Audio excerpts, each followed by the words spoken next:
Now don't move. My dear Madame de Tourvel, I've just come to my desk. Don't move, I said.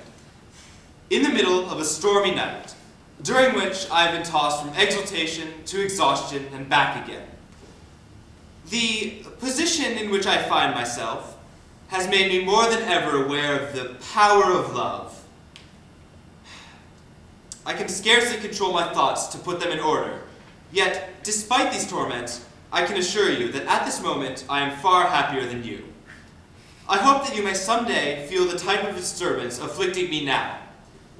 Meanwhile, please excuse me while I take steps to calm what can only be described as a mounting excitement. We'll finish it later, shall we? Sounds to me as if you've made a serious tactical error. Shouldn't you have taken Madame de Tourvel right then and there on the chaise lounge? I was expecting my aunt and the curé to arrive at any moment. Well, it would have been the most interesting thing to happen to them for years. No, it wasn't at all the moment. I want her to surrender, you see, but not before she's put up a fight. She seems to be. She succeeded in getting rid of you altogether. But I got her to agree to allow me to write to her. Well, in the unlikely event of her defenses being pierced by her eloquence, you aren't going to be there to take advantage of it, are you? And by the following day, you'll be back in full repair. Naturally, writing to someone is a poor substitute.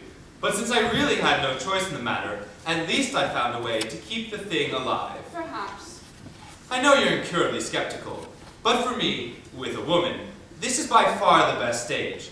It's what men talk about all the time, but never really experience. The real intoxication, when you know she loves you, but you're still not quite certain of a victory. You know she loves you then? Oh yes. I left my man there to keep an eye on things and a hand on the maid, who's been most cooperative since I found them in bed together. And he tells me that when my first letter arrived, she sat in her room for hours, turning it over, sighing and weeping. So it seems a reasonable enough conclusion. The maid also helped us to another discovery which might interest you. Oh, yes? Do you know who it was who kept writing to my beauty, warning her to steer clear of the world's vilest pervert? Namely me. Your damn cousin, that Volange bitch. It's all very well for you to laugh. This has set me back at least a month. It's not that. She wanted me away from Madame de Tourvel. Well, now I am, and I intend to make her suffer for it. Your plan to ruin her daughter. Have you made any progress? Is there anything I can do to help? I'm entirely at your disposal. Well, actually, I'm expecting Danceny at any moment, and I want you to help me stiffen his resolve, if that's the phrase. And then I've arranged a little scene I hope you may find entertaining. Yes, I'm sure you will. Is that all you're going to say? Yes, I think so. Danceny not been a great success. He's been disastrous. Like most intellectuals, he's intensely stupid. He really is the most incompetent boy. You'd better bring me up to date. Well, I've become extremely thick with little Cecile. We go to my box at the opera and chat her away all evening. I'm really quite jealous of whoever's in store for her. She has no character and no morals. She's altogether delicious. Yes, but what's happened? Well, she and Danceny are head over heels in love. It started when she asked me if it would be wrong for her to write to me. First I said yes, and later I said no.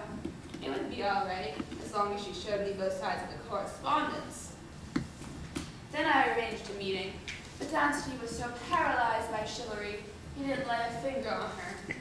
All his energy goes into writing her poems of great ingenuity and minimum impact. I tried to ginger things up by telling her it was Jericoeur who her mother intended her to marry. She was shocked enough to learn he was a geriatric of 36, but by the time I had finished describing him, she couldn't have hated him more if they'd been married 10 years. Then the first major setback. She told her confessor, and he took a very hard line. So she severed relations with Danceny and spent all her time praying to be able to forget him. A pleasantly self-contradictory exercise. Then, the only thing I could do was to arrange a meeting for them to say goodbye to one another. And after all that, what do I find? Danceny has managed to hold on to her hand for 5 seconds, and when asked to let go, to Cecile's extreme annoyance, he does. Afterwards, the little one said to me, "Oh, no, I wish you were dancing. And here, just for a minute, I wished I was." I often wonder how you managed to invent yourself. I had no choice, did I? I'm a woman, and women are obliged to be far more skillful than men, because whoever wastes time cultivating inessential skills? You think you put as much ingenuity into winning as we put into losing? Well, it's debatable, I suppose, but from then on, you hold every ace in the pack. You can ruin us whenever the fancy takes you. All we can achieve by denouncing you is to enhance your prestige. We can't even get rid of you when we want to. We're compelled to unstitch, painstakingly, what you were just cut through. So of course I have to invent, not only myself, but ways of escape no one had ever thought of before. Not even I, because I had to be fast enough on my feet to know how to improvise. And I've succeeded, because I've always known I was born to dominate your sex and avenge my own. Yes, but what I asked you was how. When I came out into society, I realized the role I was condemned to, namely, to keep quiet and do as I was told, gave me the perfect opportunity to listen, to pay attention, not to what people told me, which was naturally of no interest, but to whatever they were trying to hide. I practiced detachment. I learned how to smile pleasantly while, under the table, I stuck a fork into the back of my hand. Needless to say, at that stage, nobody told me anything. And it wasn't pleasure I was after either. It was knowledge. So when, in the interest of furthering that knowledge, I told my confessor I'd done everything, his reaction was so appalled, I began to get a sense of how extreme pleasure might be. No sooner had I made this discovery that my mother announced my marriage. So I was able to contain my curiosity and arrived in Monsieur de Merteuil's arms a virgin. All in all, Merteuil gave me little cause for complaint, and the very minute I began to find him something of a nuisance, he very tactfully died.